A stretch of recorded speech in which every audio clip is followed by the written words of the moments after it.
యేసయ్యా స్తోత్రాలయ్యా నా దైవము నీవయ్యా. శుభోదయం.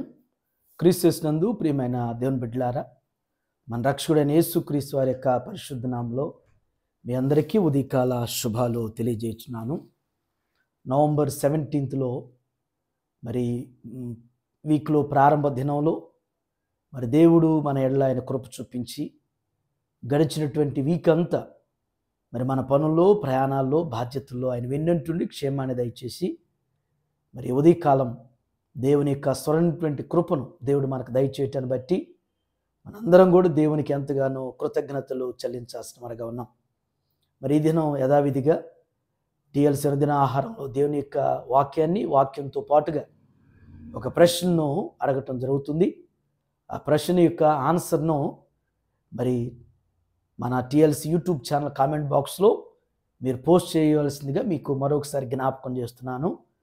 మరి చక్కగా ఆన్సర్స్ చేస్తున్నటువంటి వారిని ప్రత్యేకంగా నేను అభినందిస్తూ దేవుడు వారిని ఇంకెక్కువగా ఆత్మీయతలో బలపరచునగాక. మరి ఇంకా అనేకులు మరి తెలిసి కూడా ఆన్సర్స్ పంపించడంలో మరి ఎందుకు పంపించలేకపోతున్నారో, కొందరైతే ఇది చాలామంది చూస్తున్నారు కానీ ఇది మా చర్చి అంటే వాళ్ళ చర్చి వాళ్ళు పంపించాలేమో, మేము జస్ట్ చూసేటువంటి వారుగా అనేటువంటిది చెప్పుకుంటున్నారు. ఇది దేవుడు అందరికీ చెందినటువంటి వారు, అందరూ దేవుని యొక్క వాక్యం అందరిది. మనకు తెలిసినటువంటి వాక్యాన్ని మనం చెప్పటం, పంచుకోవటం అనేటువంటిది ఎంతో దీవెనకరం. ఈ దినం మన టిఎల్సి దిన ఆహారంలో దేవుని యొక్క వాక్యాన్ని మన జ్ఞాపకం చేసుకుందాం. యోబు గ్రంథం 11వ అధ్యాయం 19వ వచనాన్ని చదువుకుందాం. ఎవరి భయము లేకుండా నీవు పండుకొందువు, అనేకులు నీతో విన్నపములు చేసెదరు. దేవుని బిడ్డలారా, ఈ భాగంలో నుంచి దేవుడు 2 శ్రేష్టమైనటువంటి విషయాల ద్వారా మనతో మాట్లాడుతున్నారు. మొదటి తలంపు ఏంటంటే ఎవరి భయం లేకుండా నీవు పండుకొందు అంటున్నాడు. జీవితంలో ప్రతి దినం కూడా మనిషి భయంతోనే బ్రతుకుతూ ఉన్నాడు.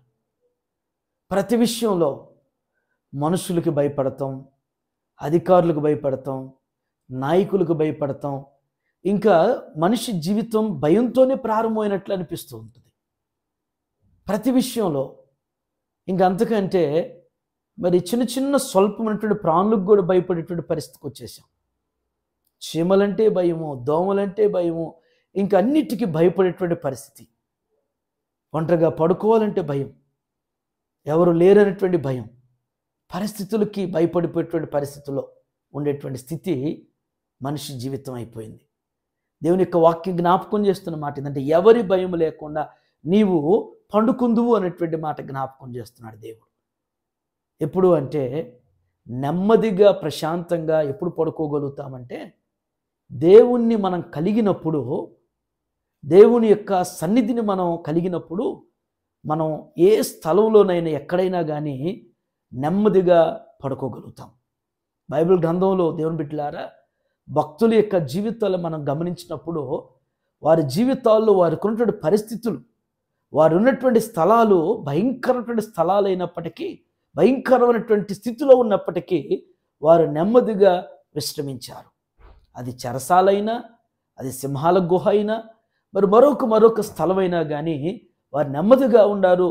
నెమ్మదిగా ఉండి ప్రార్థించగలిగారు. కారణం ఏంటంటే దేవుని యొక్క సన్నిధి వారు కలిగి ఉండటం ద్వారా, దేవుణ్ణి కలిగి ఉండటం ద్వారా వారు నెమ్మదిగా భయం లేకుండా, పరిస్థితులకి భయపడకుండా, సమస్యలకి, ఇబ్బందులకి, కలిగినటువంటి కష్టాలకి భయపడకుండా వారు ధైర్యంగా నెమ్మదిగా పడుకోగలిగినటువంటి అనుభవం. 2వ తలంపు, అనేకులు నీతో విన్నపములు చేసెదరు. దేవుని బిడ్డలకి మనం దేవుని కలిగినటువంటి వారమై ఉంటే మరి పరిస్థితులను పరిష్కరించగలుగుతాం. బైబిల్ గ్రంథంలో భక్తులు ఉన్నారు. వారి దగ్గరికి అనేక మంది వారి సమస్యలు తీసుకొచ్చి వారు కలిగినటువంటి సమస్యలు చక్కగా పరిష్కరించుకునేటువంటి వారు. మరి పాత నిబంధనలో మరి అనేక మంది యొక్క భక్తుల జీవితాలు, మోజెస్ కానీ, యోసేపు కానీ, దానియేలు కానీ, మరి సొలొమోను కానీ, వీరందరూ కూడా మరి ప్రజలు ఆనాటి వారు కొన్నటువంటి సమస్యల్ని వారి దగ్గరకు తీసుకొచ్చినప్పుడు, వారి విన్నపములు తీసుకొచ్చినప్పుడు పరిష్కరించగలిగారు. ఈనాడు దేవుని బిడ్డలారా, మనకి జీవితంలో ఎన్నో సమస్యలు, ఎన్నో ఇబ్బందులు ఉంటున్నప్పుడు ఆ సమస్యలకి మరి మనం ఖచ్చితంగా మనుషుల దగ్గరకో అధికారుల దగ్గరికి వెళ్ళే కంటే మనకున్నటువంటి విన్నపాలు, మనకున్నటువంటి సమస్యలన్నీ కూడా పరిష్కరించేది మన ప్రభువే. ఎలాంటి సమస్యలైనా మన ప్రభు దగ్గరికి వెళ్ళినప్పుడు, మన ప్రభు దగ్గర విన్నవించుకున్నప్పుడు మన సమస్యలకు పరిష్కారం దొరుకుతుంది. దేవుని బిడ్డలు మరి ముఖ్యంగా దేవుని యొక్క సేవకులు కానీ, దేవుని యొక్క విశ్వాసులైనటువంటి వారు మరి వారి విన్నపాలు, వారికి ఉన్నటువంటి అక్కర్లను బట్టి, అవసరతలను బట్టి ఫలానా వారి దగ్గరికి వెళితే, ఫలానా అయినటువంటి ఆ వ్యక్తి దగ్గరికి వెళ్తే వారు ప్రార్థిస్తారు, మన సమస్యలకు పరిష్కారం చెప్తారు, మనకు సహాయం చేస్తారు, మనకి ఏదైనా మనకు ఉన్నటువంటి పరిస్థితుల్లో ఒక మంచి ఆలోచన చెప్తారు అనేటువంటి మరి అనేకులు నడిపించబడినటువంటి వ్యక్తులుగా మన జీవితాల్లో ఉండాలనేటువంటిది కూడా దేవుడు కోరుతున్నాడు. ఈ ఉదయకాల సమయంలో ప్రారంభ దినంలో దేవుని బిడ్డలారా మనం నెమ్మదిగా ఉండగలిగినటువంటి వారుగా, నెమ్మదిగా పడుకోగలిగినటువంటి వారుగా ఎప్పుడు ఉండగలుగుతామంటే దేవుని సన్నిధిని, దేవుని మనం కలిగినప్పుడు ఆ జ్ఞానం చేత అనేకులు మన దగ్గరికి వచ్చి వారి విన్నపములు మనతో విన్నవించుకున్నప్పుడు చక్కగా పరిష్కరించగలుగుతారు. అటు రీతిగా దేవుడు అట్టి జ్ఞానాన్ని, దేవుని కలిగినటువంటి జీవితాలు దేవుడు మనకు అనుగ్రహిస్తూ బలపరచునుగాక. ఆమేన్.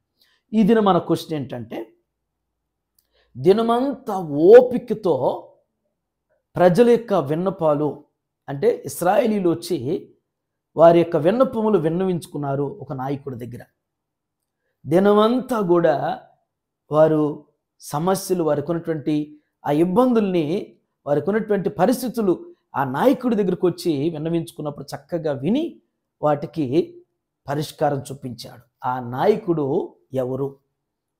ఆ నాయకుని యొక్క పేరు, ఇశ్రాయేలీలో ఆ నాయకుని యొక్క పేరును మీరు మన టీఎల్సీ యూట్యూబ్ ఛానల్లో కామెంట్ బాక్స్లో పోస్ట్ చేయాల్సింది మనం చేస్తున్నాం. ఈ దినం వివాహ వార్షికోత్సవం జరుపుకుంటున్న మన సంఘ సభ్యులు ప్రియులు రవిశేఖర్ గారికి, వారి యొక్క సతీమణి సమతకు మరి వివాహ వార్షికోత్సవ శుభాకాంక్షలు తెలియజేస్తున్నాను. 128వ సంకీర్తనలో దేవుని వాక్యంలో సెలవిచ్చేట్లుగా దేవుడు వారి కష్టార్జితాన్ని దీవిస్తూ, వారి బిడ్డల్ని భోజనం బలచుతూ, ఒలివల మొక్కల వల్లింపజేస్తూ అనేక వివాహ వార్షికోత్సవాలు ప్రియుల జీవితంలో దేవుడు అనుగ్రహించునుగాక. ఆమేన్. దేవరని దీవెనలు ధారాళముగను వీరలపై బాగుగా వేగమెదిగ నిమ్ము. దేవరని దీవెనలు ధారాళముగను వీరలపై బాగుగా వేగమెదిగ నిమ్ము. దేవరని. ప్రార్థన చేసుకుందాం.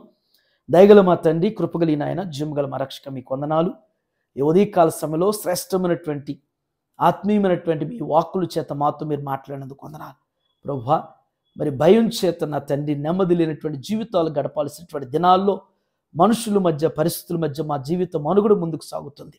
అయ్యా, మేమైతే మిమ్మల్ని కలిగినప్పుడు, మీ సన్నిధిని మేము కలిగినప్పుడు నాయన నెమ్మదిగా మా పనులు చేసుకోగలుగుతాం, నెమ్మదిగా పడుకోగలుగుతాం.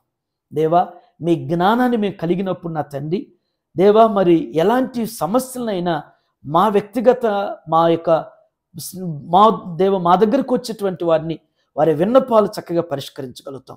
అట్టి దైవికమైనటువంటి జ్ఞానం చేత అయ్యా మా అందరినీ మీరు నింపమని ప్రార్థన చేస్తున్నాను.